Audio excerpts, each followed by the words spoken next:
The poor and needy villages of Goa are overjoyed because they have heard that the government will help them by spending 25,000 rupees per panchayat.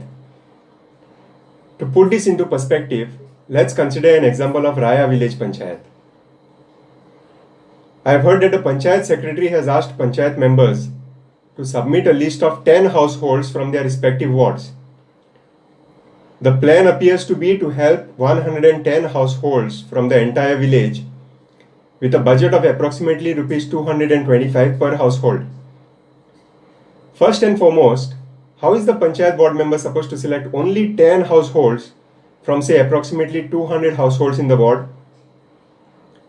And why only 10 households? Owing to the COVID-19 pandemic, many other households have slipped into the poor and needy category. What happens to all these households?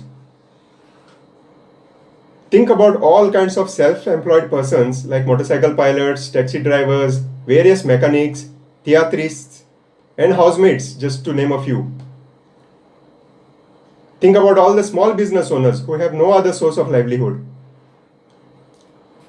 And think about the salaried class people who were otherwise working on a very small pay package that would hardly last them for the month, leaving zero savings for a crisis like this.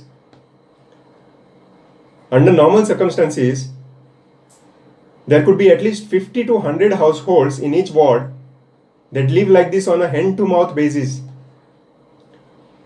If we consider 100 households per ward that might be needy in these current circumstances, the budget for each would be a paltry sum of 23 rupees. And assuming that there are only 3 persons per family, that would amount to 8 rupees per needy person, that too for the entire duration of the lockdown. Compare that to the 6,000 rupees of cash for each of the 11,000 laborers, not for the entire duration of the lockdown, but for each month, for at least 3 months. A whopping 19.8 crore rupees will provide each laborer rupees 200 per day for 3 months. In stark contrast, the 8 rupees per person from the village panchayat scheme works out to less than 10 paise per day over a period of 3 months. You heard that right. It's shameful to say the least when the rest of India or the world sees these calculations. What's concerning is that panchayats seem to be happy that they will each get 25,000 rupees from the government. But if I'm not mistaken, the CM said he'll give these funds only to economically weaker panchayats. As per the economic survey by Government of Goa for 2017-18, there were only 84 financially weaker panchayats. I doubt whether Raya Panchayat is one of them. So with the intention to provide incentive to only 84 of the 191 village panchayats, the government appears to have set a budget of only 21 lakh rupees for all the needy people living in the villages of Goa. Compare these 21 lakhs to the 35 lakhs to be spent for a new official luxury car for the Chief Minister's fleet. You may argue that the spending limit has now been raised from 25,000 to 50,000, but that is only as an approval for the panchayats to spend their own money. That has nothing to do with the help that is being extended by the government, which as I understand still remains at 25,000 rupees. Interestingly, our Chief Minister said that out of the 11,000 laborers who are given monthly assistance, nearly 10,500 are Goans.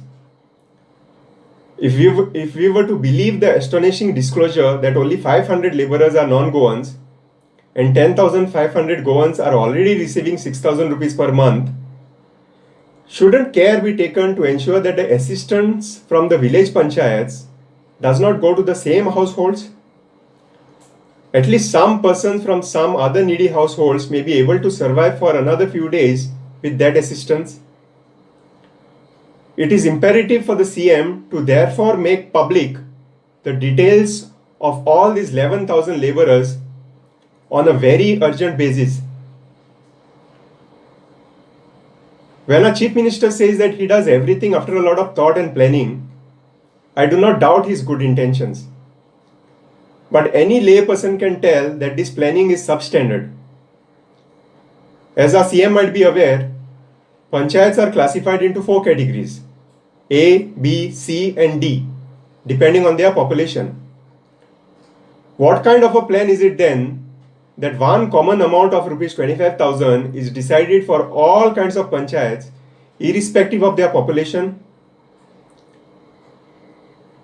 During the video conference of our chief minister with all sarpanchas, from what I've gathered from newspapers, the Raya Sarpanch squandered a good opportunity of raising all these concerns by choosing instead to simply express her gratitude to our CM for consulting the panchayat sarpanchas. No questions were asked and no issues were raised. So, through their ignorance and negligence, are we to assume that the sarpanchas are to be blamed for accepting such a raw deal towards a worthless and impractical scheme? Whereas our chief minister should be making a holistic plan, he is being seen using a piecemeal approach, like first declaring 6,000 rupees for laborers, and then, only after a backlash, coming up with a panchayat scheme offering peanuts for a few needy households, with no idea of who is being sidelined and left to starve. As for the crores of rupees being deposited into the Goa State COVID-19 Relief Fund, I guess they'll be put to some other supposedly better use other than to help the needy and poor Goans.